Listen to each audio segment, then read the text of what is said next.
ಭಾಳ ಇಷ್ಟಪಡುವಂಥ ಆ್ಯಕ್ಟ್ರು. ಆದರೆ ನಿಮ್ದು ಒಂದೇ ಅನುಭವನ ಎಲ್ಲರ ಮೇಲೆ ಹೇರೋಕ್ಕಾಗಲ್ಲ. ಯಾಕೆಂದರೆ ನೂರಾರು ವರ್ಷಗಳಿಂದ ಇಂಡಸ್ಟ್ರಿ ನಡೀತಾ ಇದೆ. ತುಂಬ ಡಿಗ್ನಿಫೈಡ್ ಅವ್ರು ಬಂದಿದ್ದಾರೆ, ತುಂಬ ಒಳ್ಳೊಳ್ಳೆ ಪ್ರೊಡ್ಯೂಸರ್ಸ್ ಬಂದಿದ್ದಾರೆ. ಅದರಿಂದಲೇ ಇಂಡಸ್ಟ್ರಿ ಬದುಕಿರೋದು. ನಾವಿದ್ದೀವಿ, ನೀವಿದ್ದೀರಾ, ಇಷ್ಟು ಜನ ಕೆಲಸ ಮಾಡ್ತಾಯಿದ್ದೀವಿ, ಎಲ್ಲರೂ ಅನ್ನ ತಿಂತಾಯಿದ್ದೀವಿ. ನಾವೆಲ್ಲ ಶಿಸ್ತಾಗಿ ಕೆಲಸ ಮಾಡ್ತಾಯಿದ್ದೀವಿ. ನಾನು ಕೆಲಸ ಮಾಡ್ತಾಯಿದ್ದೀನಿ ಶಿಸ್ತಾಗಿ, ನಾನು ಹೇಳ್ತೀನಿ. ಇವ್ರು ಕೆಲಸ ಮಾಡ್ತಿದ್ದಾರೆ, ನಮ್ಮ ಪ್ರೊಡ್ಯೂಸರ್ ತುಂಬ ಶಿಸ್ತಾಗಿ ಕೆಲಸ ಮಾಡ್ತಾಯಿದ್ದಾರೆ. ಈ ಥರ 106 ಟೀಮ್ ಇದೆ.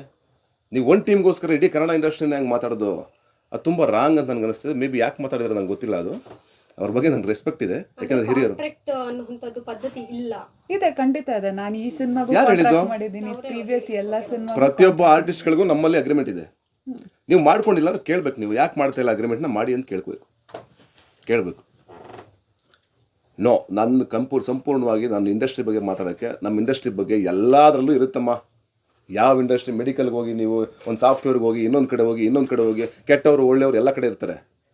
ಈಗ ನಮ್ಮ ಹೆಣ್ಮಕ್ಳು ಧೈರ್ಯವಾಗಿ ಬಂದು ಸಿನಿಮಾ ಮಾಡ್ತಾರೆ ಅಂತಂದರೆ ನಾವೆಲ್ಲ ಪ್ರೊಟೆಕ್ಟ್ ಮಾಡಿದ್ರೆ, ನಾವೆಲ್ಲ ಈ ಧೈರ್ಯ ಕೊಟ್ಟಿರೋದಕ್ಕೆ ಬಂದು ಮಾಡ್ತಾ ಇರೋದು. ಅಷ್ಟು ವರ್ಷದಿಂದ ಇಂಡಸ್ಟ್ರಿಯಿಂದ ಹೆಣ್ಮಕ್ಳು ಕೆಲಸ ಮಾಡ್ತಾ ಬಂದಿಲ್ವಾ? ಅಂದರೆ ಪರಭಾಷೆಯಲ್ಲಿ ನನ್ನ ತುಂಬಾ ಚೆನ್ನಾಗಿ ಟ್ರೀಟ್ ಮಾಡ್ತಾರೆ, ಗೌರವ ಕೊಡ್ತಾರೆ. ಕನ್ನಡ ಚಿತ್ರರಂಗಕ್ಕೂ ಕಂಪೇರ್ ಮಾಡಿದ್ರೆ ನೋಡಿ, ನಮ್ಮ ಇಂಡಸ್ಟ್ರಿ ಹೆಂಗೆ ನಡ್ಕೊಂಡ್ಬಂದಿದ್ದು ಇಷ್ಟು ವರ್ಷ, ಅವ್ರನ್ನ ಹೆಂಗೆ ನಡ್ಸ್ಕೊಂಡಿದ್ದಾರೋ, ಯಾಕೆ ಆ ಬ್ಯಾಡ್ ಎಕ್ಸ್ಪೀರಿಯನ್ಸ್ ಅವ್ರಿಗಾಗಿದೆಯೋ ಐ ಡೋಂಟ್ ನೋ. ಅದು ಅವ್ರ ಪರ್ಸ್ನಲ್ ಎಕ್ಸ್ಪೀರಿಯನ್ಸು. ಆ ಪರ್ಸ್ನಲ್ ಎಕ್ಸ್ಪೀರಿಯನ್ಸಿಂದ ಕಂಪ್ಲೀಟ್ಲಿ ಇಂಡಸ್ಟ್ರಿ ಹಂಗೆ ಇದೆ ಅಂತ ಹೇಳೋಕ್ಕಾಗಲ್ಲ. ಈಗ ನಾವು ಹೆಂಗೆ ನಡ್ಸ್ಕೊಂಡಿದ್ದೀವಿ ಅಂತ ಕೇಳಿ ಸಪ್ತಮಿ ಅವ್ರನ್ನ. ಇಲ್ಲ, ಇವ್ರು ನಮ್ಮನ್ನು ಹೆಂಗೆ ನಡ್ಸ್ಕೊಂಡಿದ್ದಾರೆ ನಾವು ಹೇಳ್ತೀವಿ. ನಾನು ಇಷ್ಟು ವರ್ಷ ಕೆಲಸ ಮಾಡಿ ಉದಯ ಮೇತ್ ಅವ್ರ ಜೊತೆ 2 ಸಿನಿಮಾ ಮಾಡಿದ್ದೀನಿ. ಒಬ್ಬರ ಜೊತೆ 4 ಸಿನಿಮಾ ರಿಪೀಟ್ಲಿ ಕೆಲಸ ಮಾಡಿದ್ದೀನಿ, ಯೋಗರಾಜ್ ಸರ್ ಜೊತೆಗೆ. ಅವರೆಲ್ಲ ನನ್ನ ತುಂಬ ಅದ್ಭುತವಾಗಿ ನಡ್ಸ್ಕೊಂಡಿದ್ದಾರೆ, ತುಂಬ ಗೌರವ ಕೊಟ್ಟಿದ್ದಾರೆ. ನಾನೊಬ್ಬ ಸಣ್ಣ ಆರ್ಟಿಸ್ಟು, ಸಣ್ಣ ಪುಟ್ಟ ಪಾತ್ರ ಮಾಡ್ತಿದ್ದವನು. ಮಾದೇಶದಲ್ಲಿ ಒಂದು ಸಣ್ಣ ಪಾತ್ರಕ್ಕೆ ಬಂದವನು. ನಾನು ಕರ್ಕೊಂಬಂದು ಇಲ್ಲಿವರೆಗೂ ಬೆಳೆಸಿಲ್ವಾ ಇಂಡಸ್ಟ್ರಿ? ಯಾರು ಬೆಳೆಸಿರೋದಂಗಿದ್ರೆ? ಯಾರು? ಇವಾಗ ನೀವೆಲ್ಲ ಕೆಲಸ ಮಾಡ್ತಾಯಿದ್ದಾರೆ, ಇದು ಒಂದು ಇಂಡಸ್ಟ್ರಿ ಇದೆ. ನಾವೆಲ್ಲ ಸೇರ್ಕೊಂಡು ಕೆಲಸ ಮಾಡ್ತಾ ಸಿನಿಮಾಗೇನೆ. ಹಂಗಾರೆ ನಾವು ಯಾರು ಸರಿ ಇಲ್ವಾ?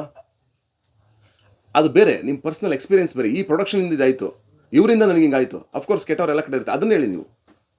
ಓವರಾಲ್ ಇಂಡಸ್ಟ್ರಿನೇ ಅನಾಗರಿಕತೆಯಿಂದ ಕೂಡಿದೆ ಅಂದರೆ ಎಂತೆಂಥ ಸಿನಿಮಾ ಮಾಡಿದ್ದಾರೆ ಕನ್ನಡದಲ್ಲಿ. ಹಂಗಾರೆ ಅದೆಲ್ಲ ಒಂದೇ ಸಲ ಹೋಯ್ತಾ?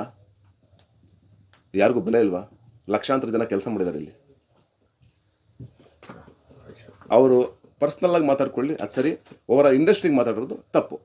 ನನ್ನ ಅನಿಸಿಕೆ ಇದು, ನನ್ನ ಒಪಿನಿಯನ್ ಇದು. ಎಸ್.